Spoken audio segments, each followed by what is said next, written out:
Hi, I'm Derek. And I'm Kinkajou.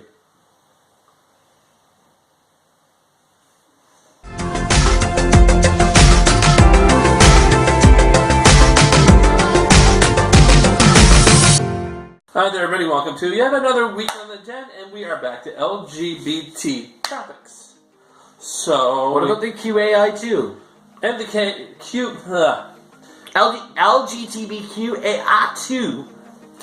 There you go. Alphabet soup. So, on topics of LGBT, lately we've been watching a lot of Netflix, and a lot more content is coming up for LGBT. Now, when I'm not trying to be freaked out by technology of Black Mirror, but anyway, everyone watch Hang the DJ. This one has been watching some things such as Cherry Pop? Cherry Pop and other LGBTQ titles. But one came up and I recommended we want to talk about because it was really familiar to us. This one's called Dreamboat. Yeah. I know why it's suggested because I've been watching a lot of those titles like Paris is Burning and Mean Girls and things that are very LGBTQAI2 oriented.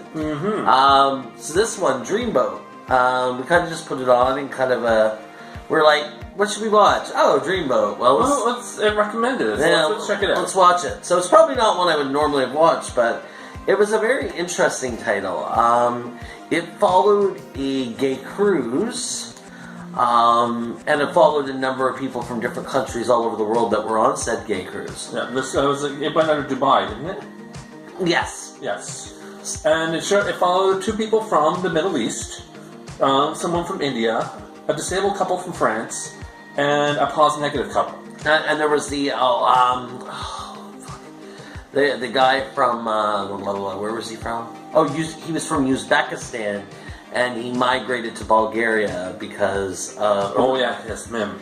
Yes, as Mim, yes. But basically, the whole thing premise behind it is, obviously it's a gay cruise, and they follow these guys around. They kind of talk about their backstories and what they get out of going on these cruises. So starting with the backstories, I found us in Canada and the US, more so the Canadians, but we don't realize how easy we have it compared to some other parts of the world where homosexuality is punished by death and torture. Yes. Like a lot of these countries that these gentlemen come from in the movie.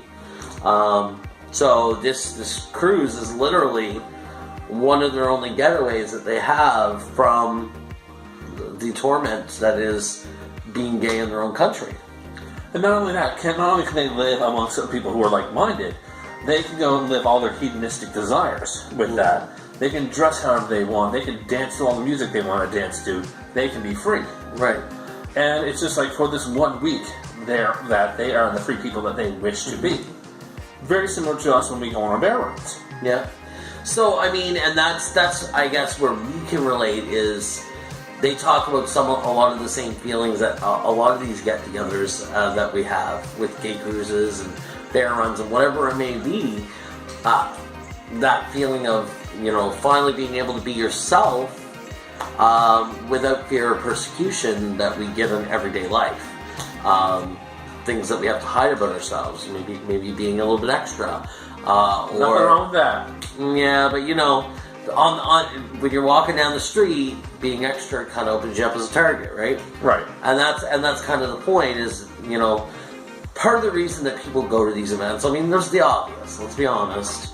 People go there to go have some fun, but pound the booty. Pound the booty. Oh, Derek. I know I just messed you, but can I push in your stool? Here's my number. Don't call me. But anyway, yeah. So it had a lot of there was interesting lines in that these guys said. For example, the one that really sticks with me is there was an Indian guy in the movie.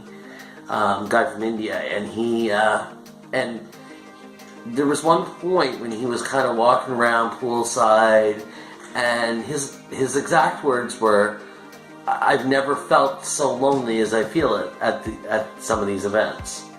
Which we've heard that and we felt which is funny because even going to bear runs, we've heard from other people, and we've felt that way ourselves at points. So it's something that is very relatable. That as much as everyone around you is having fun, they're not necessarily looking for what you're looking for, and sometimes they can get very lonely. It's very true. And even if like some person they make a mission to go out and they're gonna find that somebody tonight, but then they're just gonna sit off to the sidelines and just watch everyone else have their fun. Yeah. So there was a lot of relatable things, and then they talked about the blues that happens after the cruise when you realize you have to go back to reality, and back to pretending to be something you're not. Yeah. Which again, obviously, is very relatable to anybody who's ever been to a bear run or one of these events. The bear blues is very real. The bear blues is very real, as well as the bear flu. But that also happens, which also comes up in the movie because a lot of the people they interview start to get sick. Why is it always strep throat? Oh god.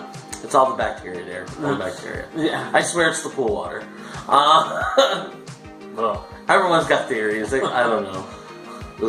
But the movie was actually very well done. A lot of the characters were somewhat relatable to at least experiences that we've been through. They opened and really get you thinking about some of these other countries where they've got it way worse than we've got it. Although America, you guys aren't going to be far behind if you keep up. Just saying. Come to Canada. Come to Canada. Come to Canada. We have Kinkajous. Kinkajou said so. And we have Betty's, but she's sitting off to the side. And we have Steve's, but these are out of town. Yeah.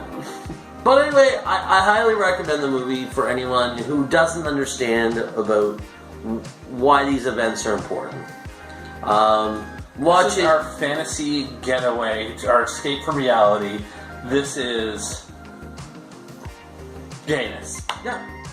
A moment we can, just some time that we can all be ourselves. Yes. That's what it boils down to. Do you have anything else? I've got really nothing else to say. Guys, you got any other LGBT content that you'd like to recommend that may be on Netflix or Hulu or anything like that? Drop it down below. We can have a discussion about some amazing movies that you guys may have seen.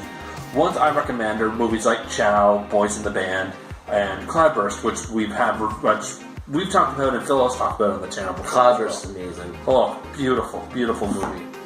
And of course, back to Black Mirror, San Junipero. You had to bring that up. Oh, I love that episode. Anyway, so that's it for this week, everyone. As always, like, share, subscribe, and tune in to the rest of the guys' videos to see what they decide they want to spout off at the mouth about. Yes! Everyone, have a great week. Yes!